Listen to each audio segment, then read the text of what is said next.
Hello everyone, मैं genuine आपका बहुत बहुत स्वागत करता हूं अपने ऑनलाइन प्लेटफॉर्म पे। जो बच्चे जेई 2025 के लिए प्रिपरेशन कर रहे हैं उन बच्चों के लिए ये जो क्वेश्चन है जेई में 2024 में पूछा गया क्वेश्चन है और सब बच्चों की डिमांड पे हमने इंटीग्रेशन शुरू कर दिया है। हर बच्चे को डर लगता है इंटीग्रेशन से और मैं कहता हूं भैया अपने प्लेटफॉर्म पे सीखिएगा। जेई के आपके प्रीवियस ईयर क्वेश्चन कराने की गारंटी मेरी। अगर आपने हर क्वेश्चन को अच्छे से कर लिया, हर टाइप का क्वेश्चन मैं करवाऊंगा। ऐसे नहीं कि हम बस 2-3 टाइप के करके छोड़ देंगे, नहीं भैया।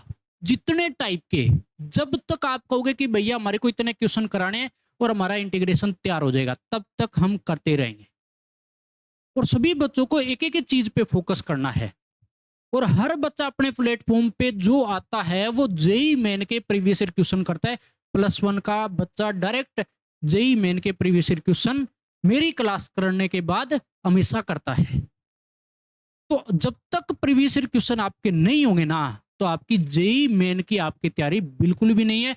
जेई एडवांस तो दूर की बात है। तो इसीलिए डरना नहीं है, एक एक चीज पे ध्यान देना है। फिर भी किसी प्रकार का डाउट हो तो कमेंट करके बता सकते हो भैया।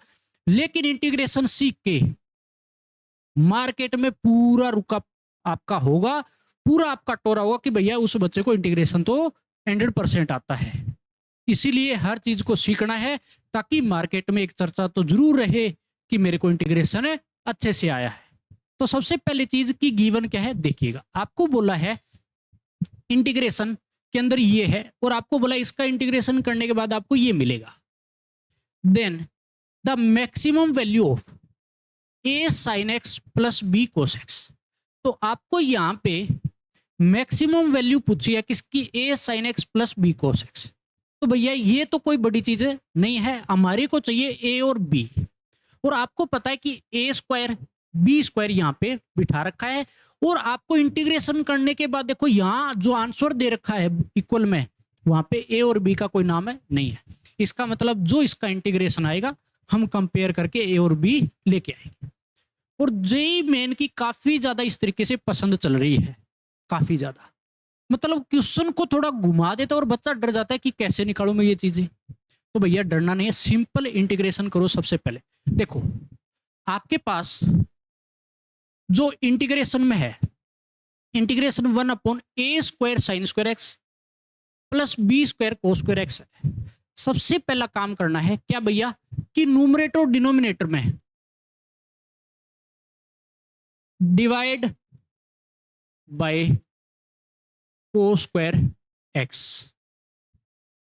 न्यूमरेटर और डिनोमिनेटर में डिवाइड लगा दो किसका, cos स्क्वायर एक्स का।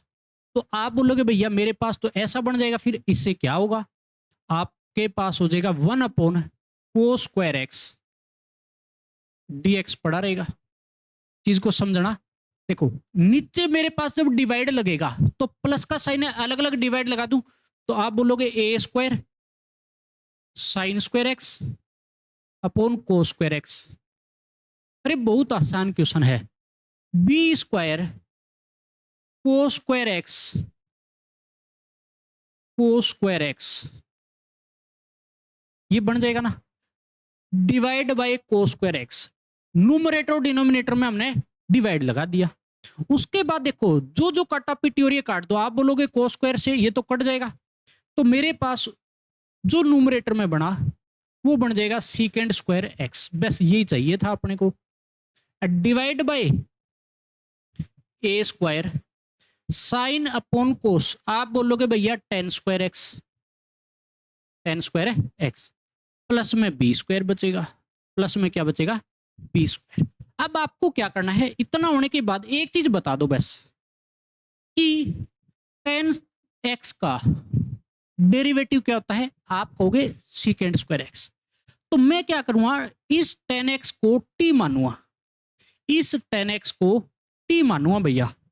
क्या बोला मैंने कि हमने लेट कर लिया क्या कि tan x equal t, tan x का इंटीग्रेशन सॉरी tan x का डेरिवेटिव आपको आता है, tan x का डेरिवेटिव होता है secant square x dx equal to dt। जब हम सब्स्टिट्यूशन मेथड जब अप्लाई करते हैं तो याद रखना हमेशा डेरिवेटिव किया जाता है। 10x को t माना तो डेरिवेटिव करके लिखेंगे हमेशा, इस बात पे फोकस करना है। और काफी ज्यादा इस तरीके के क्वेश्चन पड़े हैं। तो देखो भैया, आपके पास second square x d x जो कि ऊपर पड़ा था, आप बोलोगे भैया ये तो dt बन गया। तो देखो भैया, अगला काम मेरे पास, देखो सारी चीजें आ गई है, कुछ भी सामग्री नहीं बची। dt नीचे देखो ए स्क्वायर 10 स्क्वायर एक्स है और मैंने 10x को t माना था। आप बोलोगे भैया t स्क्वायर लिख दूं, हाँ लिख देंगे भैया, और प्लस बी स्क्वायर, प्लस का बी स्क्वायर। अब एक काम कर लो, t यहाँ पे वेरिएबल का काम कर रहा है, इसको अकेला कर दो, कहने का मतलब कोफिशिएंट 1। तो a स्क्वायर जो है वो मैं कॉमन ले आता हूं, लेकिन a स्क्वायर जब मैंने कॉमन लिया, इस चीज को सुनना, 1/a स्क्वायर तो आ गया बार, dt आपके पास बन जाएगा t square plus b by a का होल स्क्वायर बन जाएगा भैया। इस बात पे ध्यान देना, हमने a स्क्वायर जो है वो कॉमन लिया, इस बात पे लिख दो कि a स्क्वायर जो है, a स्क्वायर कॉमन लिया हमने, यहां पे मैं लिख देता हूं a स्क्वायर कॉमन ले लिया मैंने, ठीक है ना। तो ये ऐसी शक्ल मिलेगी। अब आप बोलोगे भैया ये तो मेरे का कुछ देखा हुआ लग रहा है, किस तरीके का? तो आप बोलोगे कि ये जो इंटीग्रेशन है ना, ये तो dx अपॉन ए स्क्वायर प्लस एक्स स्क्वायर जैसा है। देखो कैसे, वेरिएबल का स्क्वायर प्लस में कांस्टेंट का स्क्वायर, इस कांस्टेंट को आगे तो बिठा सकते हैं, कोई दिक्कत तो नहीं है। तो भैया इस टाइप का आपको दिख रहा होगा, इसके जैसा, इसके जैसा, इसके जैसा, इसके जैसा है। तो ये आपको पता है किसका होता है, 1/a tan inverse x/a plus c। ये आपको आना चाहिए भैया, ये आपको आना चाहिए, तभी ये चीज पॉसिबल है। और ये आपको पता है कोई बड़ी बात नहीं है, आसान सी चीज है। तो यहाँ पे मेरे पास जो था ना, वो देखो इस तरीके से है, 1/a स्क्वायर, इसको मिला लेना आप, dt t square plus b/a का होल स्क्वायर, इसके जैसा आपको दिख रहा है ना। अब कंपेयर करके देख लो, यही था 1/a square dt upon T square plus b/a का होल स्क्वायर, ठीक है। अब आपको पता है कि इसका इंटीग्रेशन मेरे को पता लग गया, 1/a स्क्वायर इनटू के अंदर, इस चीज को देखना, 1/a स्क्वायर बार था 1/a, और a की जगह पूरा ये है 1/b/a, a का काम b/a पूरा कर रहा है। tan inverse x T divide by a जो है आपको पता है b/a, और प्लस क्या लगा दूंगा c, प्लस क्या लगा दूंगा c। अब एक चीज देखो, ये जो a है, ये जो a है इसको काट देगा, बस सुधार के लिख लो, फिर कंपेयर करेंगे। 1/ab आपका आंसर आ चुका है tan इनवर्स a/b, टी पड़ा रहेगा साथ में, प्लस का क्या है c, ठीक है ना। अब आपके पास t आपको पता है किसके बराबर है, मैं यहाँ पुट भी कर देता हूं। t आपने देखो किसको माना था, 10x को, तो देखो भैया मैं यहाँ पुट कर देता हूँ साथ के साथ, अपना काम आधा हो जाएगा, 10x प्लस में c, ठीक है ना। अब आप कंपेयर करो जो गिवन था, 1/12 tan inverse 3 10x, 1/12 tan inverse, और क्या था 3 10x, 3 10x प्लस c। ये आपको गिवन था, लिख लेना, ये गिवन था, मैंने मेरी तरफ से नहीं, ये गिवन था भैया।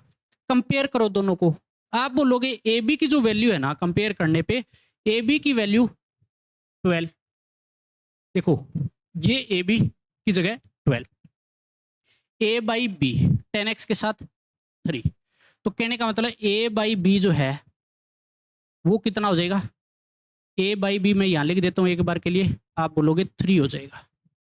कंपेयर कर लो एक एक चीज को, ठीक है ना। तो आपके पास देखो भैया आंसर तो आ गया, ए बी 12 है, ए बाई बी 3 के बराबर है, तो ए बोलोगे आप किसके बराबर हो जाएगा, 3 बी के बराबर हो जाएगा, है ना। ये वाली वैल्यू मैं यहां पुट कर देता हूं, ए की जगह 3 बी, तो आप बोलोगे 3 बी इंटू में बी इजकल टू 12, ये काटेगा 4 पे, बी स्क्वायर इक्वल 4, बी की वैल्यू जो है वो आपके पास कितनी आ गई, 2, बी की वैल्यू 2 आ गई, तो ए मैं यहां से निकाल दूंगा, आप बोलोगे ए इजकल टू 3 इंटू में 2, तो ए की वैल्यू जो है वो 6 आ गई, ए की वैल्यू 6 आ गई, बी की 2, ए की 6। आपसे क्या पूछा था, आपसे क्या पूछा था कि इस चीज, बस आंसर आ चुका है, घबराना नहीं। आपको बोला है कि maximum value of a sine x plus b cos x, तो कहने का मतलब आपको बोला है कि यहां पे a sine x plus b cos x की मैक्सिमम वैल्यू बतानी है ना, इसकी क्या बतानी है, मैक्सिमम वैल्यू।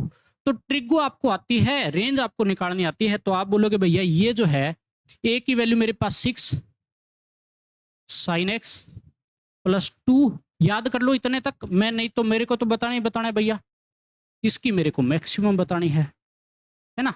देखो ए की जगह मैंने 6 पुट कर दिया, बी की जगह मैंने 2 पुट कर दिया, तो याद आया होगा आपको इसकी मैक्सिमम वैल्यू कितनी है, नहीं पता तो इस बात को लिख लो, under root a square plus b square, maximum value होती है इसकी, a sine x plus b cos x की maximum value under root a square plus b square. तो ए की वैल्यू देखो भैया, आप बोलोगे 6 का स्क्वायर प्लस 2 का स्क्वायर और अंडर रूट लगा दो, तो आपके पास देखो यही आंसर है, आ गया बस आंसर। आप बताओगे 36 और 4 36 और 4 40 बन जाएगा, और ये क्या हो जाएगा भैया आंसर, मैक्सिमम वैल्यू इसकी आ गई। ठीक है, ये अच्छा क्वेश्चन था, आपसे कैलकुलेशन करवाई है, अच्छा क्वेश्चन था। इस चीज को हमेशा ध्यान में रखना है, क्या कॉन्सेप्ट लगा इस बात पे ध्यान देना है कि कैसा बना है, पूरा का पूरा एक एक चीज को देखिएगा कि किस तरीके से हमने सोचा और किस तरीके से इस क्वेश्चन को सोल्व करा। तो मेरे पास ऑप्शन कौन सा हो जाएगा भैया, ए, ऑप्शन है ए करेक्ट हो गया, है ना, ठीक है ना, अंडर रूट है 40 आंसर था। तो इसी तरीके से हम और भी क्वेश्चन करते रहेंगे, और जितने क्वेश्चन जितने टाइप के हम सारे करेंगे, और हर बच्चे को हर क्वेश्चन पे पूरा फोकस करना है। फिर भी अगर किसी प्रकार का डाउट है तो कमेंट करके आप बता सकते हो, डाउट आपका क्लियर किया जाएगा, किसी भी तरीके से मन में नहीं रखना आपको। तो इसी तरीके से पढ़ते रहे और मजे करते रहे, और चैनल को सब्सक्राइब जरूर करें, क्योंकि आपको जेईई मेन के पीवाईक्यू इसी तरीके से लगातार मिलते रहेंगे और मिलते आए हैं। पढ़ते रहे, मजे करते रहे, मिलते हैं नेक्स्ट वीडियो में।